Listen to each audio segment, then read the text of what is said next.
Welcome to వైలు. నేను మీ Zakir Hussain. So కర్ణాటకలో ముఖ్యమంత్రి చేంజ్ అయ్యే ఛాన్సులు ఎక్కువగా అనిపిస్తున్నాయి. సో దీని గురించి డిస్కస్ చేద్దాం. ప్రస్తుతం మనతోటి సీనియర్ జర్నలిస్ట్ సిఎస్ రావు గారు ఉన్నారు. వెల్కమ్ చెప్పేద్దాం. హలో సార్, నమస్తే. నమస్తే. కర్ణాటకలో సీఎం చేంజ్ అయ్యేంతగా అసలు ఏమైంది సార్? అసలు గత కొన్ని రోజులుగా కర్ణాటకలో ముఖ్యమంత్రి మారబోతున్నారు. సిద్ధరామయ్యని మార్చేసి ఆయన ప్లేస్లో డికే శివకుమార్ గారిని ముఖ్యమంత్రి చేయబోతున్నారు అనేటువంటిది బాగా వినిపిస్తుంది. దానికి చెక్ పెట్టేలాగా సిద్ధరామయ్య ఢిల్లీ వెళ్ళారు. ఢిల్లీ వెళ్ళి ఢిల్లీలో మరి కాంగ్రెస్ పార్టీతో ఏం మాట్లాడుకున్నారో ఏంటో, ఆయన ఢిల్లీ నుంచి నేనే 5 ఏళ్ళు ముఖ్యమంత్రిగా ఉంటాను అని చెప్పి ఆయన అనౌన్స్ చేసేసారు. ఓకే, ఎవరు అధిష్టానంతో మాట్లాడుకున్న తర్వాత. ఆ తర్వాత డికే శివకుమారు మాట్లాడుతూ, పదవి అంటే ఊరిన రాదు కదా, సిద్ధరామయ్య గారు ముఖ్యమంత్రి ఉన్నప్పుడు నేను కోఆపరేట్ చేయాల్సిందే తప్పదు, ఆ పదవి అందుకోవడం అంత ఈజీ కాదు అన్నట్టుగా మాట్లాడుతున్నాడు ఆయన. ఇప్పుడు క్యాడర్కి తాజాగా ఆయన ఏదో మీటింగ్ పెట్టాడు. ఓకే, డిప్యూటీ సీఎం హోదాలో. ఇప్పుడు డిప్యూటీ సీఎం కర్ణాటకకి మీటింగ్ పెట్టి అక్కడ అడ్వకేట్స్ తోటి మీటింగ్ పెట్టినప్పుడు కొన్ని కుర్చీలు ఖాళీగా ఉన్నాయంట. ఖాళీగా ఉంటే ఒక సెటైర్ వేశారు, ఖాళీగా చైర్స్ ఉన్నప్పుడు కూర్చోండి, ఒకసారి చైర్ జారిపోయిందంటే మన కుర్చీ దొరకడం చాలా కష్టం, కాబట్టి మీ ఇమీడియట్గా దొరికిన కుర్చీలో కూర్చోండి అని చెప్పి అన్నాడంట. దాంతో సో సీఎం కుర్చీ గురించే ఈయన మాట్లాడాడు ఇండైరెక్ట్గా. సో ఖాళీగా ఉన్న కుర్చీ పోయిందంటే ఆ కుర్చీ దొరకదు, ఇకనా దొరికిన కుర్చీని వదిలిపెట్టద్దు అని చెప్పి ఆయన మీటింగ్లో అన్న అంశాన్ని సీఎం కుర్చీ గురించి మాట్లాడారు ఇండైరెక్ట్గా అనే యాంగిల్లో ఇప్పుడు నేషనల్ మీడియాలో కూడా ఫోకస్ అవుతుంది. ఓకే, ఎందుకు ఆ ఫోకస్ అవుతుందనంటే, కర్ణాటక ఎన్నికల ఫలితాలు అయిపోయిన తర్వాత ముఖ్యమంత్రిని ఎవరిని పెట్టాలనే దాని మీద తర్జన పడింది అధిష్టానం. తెలంగాణలో ఏ విధంగా అయితే తర్జన పడిందో అలాగే అక్కడ కూడా తర్జన పడింది. కొన్ని రోజుల పాటు సీఎం ఎంపిక అనేది కొన్ని టైం తీసుకున్నారు. ఈ క్రమంలో అటు సిద్ధరామయ్య ఇటు డికే శివకుమార్ మధ్య బాగా పోరాటం జరిగింది అంతర్గతంగా.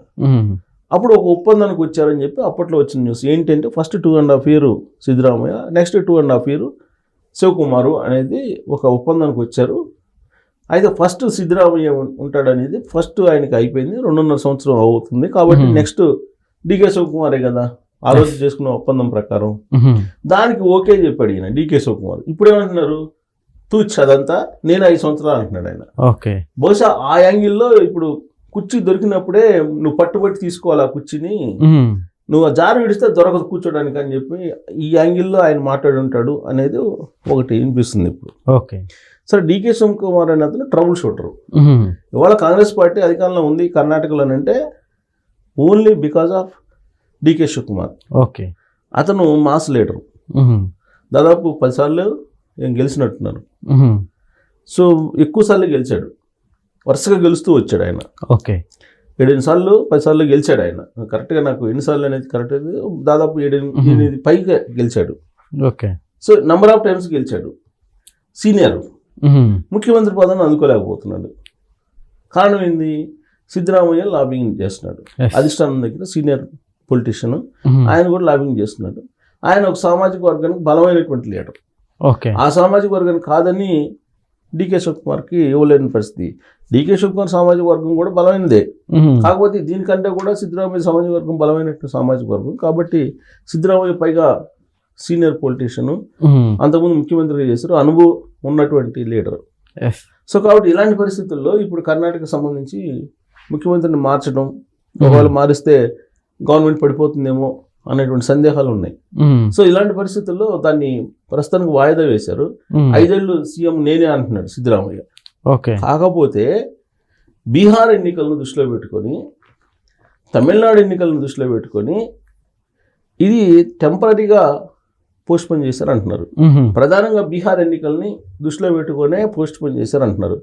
బీహార్ ఎన్నికల్లో కాంగ్రెస్ పార్టీ కనుక పూర్తి మెజార్టీతో ప్రభుత్వాన్ని ఏర్పాటు చేయగలిగితే అక్కడ ఓకే కర్ణాటకలో అధికార మార్పిడి ఉంటుంది, తెలంగాణలో కూడా అధికార మార్పిడి ఉంటుంది అంటున్నారు. అంటే ఎట్లా సార్? ఇప్పుడు కాంగ్రెస్ పార్టీ అధిష్టానం బలంగా లేదు, దేశవ్యాప్తంగా బలహీనంగా ఉంది. ఏ రాష్ట్రంలో కూడా లేదు. ఇప్పుడు ప్రధానంగా పెద్ద రాష్ట్రాలు 2 కర్ణాటక తెలంగాణలో తప్ప మిగతా పెద్ద రాష్ట్రాల్లో ఎక్కడా కూడా కాంగ్రెస్ పార్టీ అధికారంలో లేదు. సో బలహీనంగా ఉంది.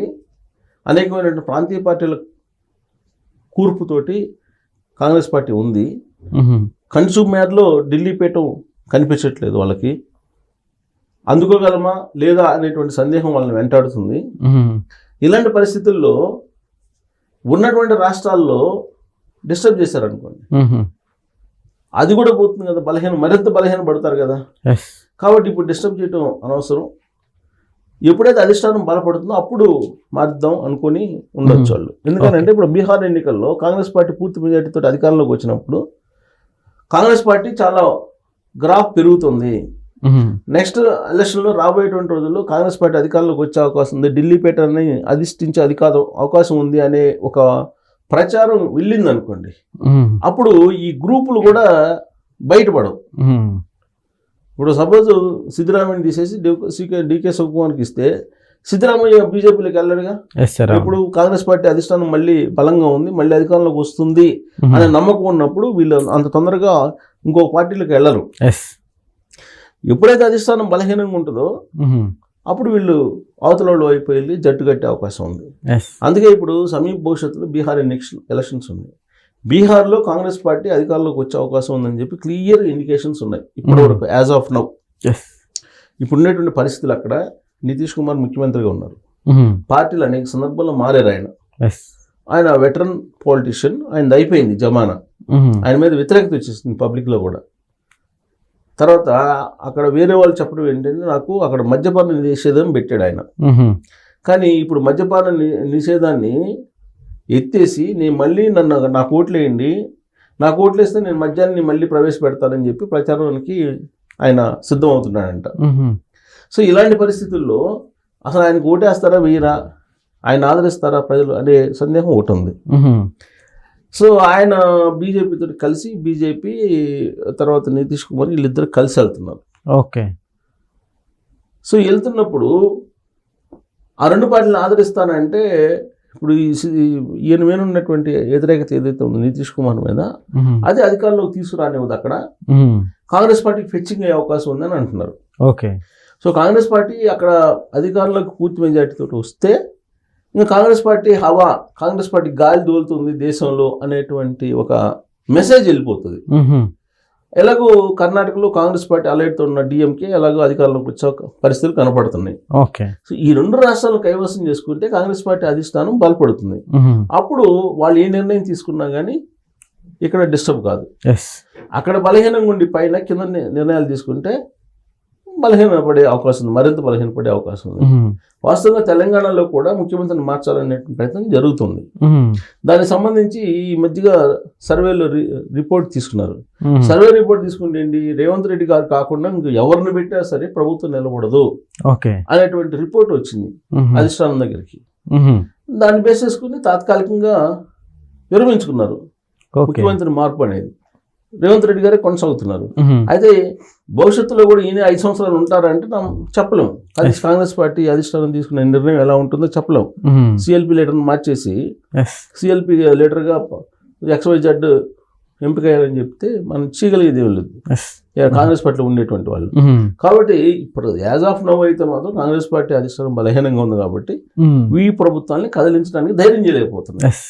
కాకపోతే ఇది పర్మనెంట్గా ఉండే వాతావరణం కాదు, ఎప్పుడైనా మారచ్చు. డికే శివకుమార్ నిరంతరం సీఎం కావాలని ప్రయత్నం చేస్తూనే ఉన్నాడు. ఇక్కడ బట్టి విక్రమార్క గారు కూడా ప్రయత్నం చేస్తూనే ఉన్నారు. అలాగే ఉత్తమ్ కుమార్ రెడ్డి గారు ప్రయత్నం చేస్తూనే ఉన్నారు ముఖ్యమంత్రి కావాలని. ఎప్పుడు ఏదైనా జరగచ్చు. ఇప్పుడు సోనియా గాంధీ గారి ఇష్ట ప్రకారం అయితే ఉత్తమ్ కుమార్ రెడ్డి గారు ముఖ్యమంత్రి కావాలి ఈ పాటికి, బట్టి విక్రమార్క గారు కావాలి ఈ పాటికి.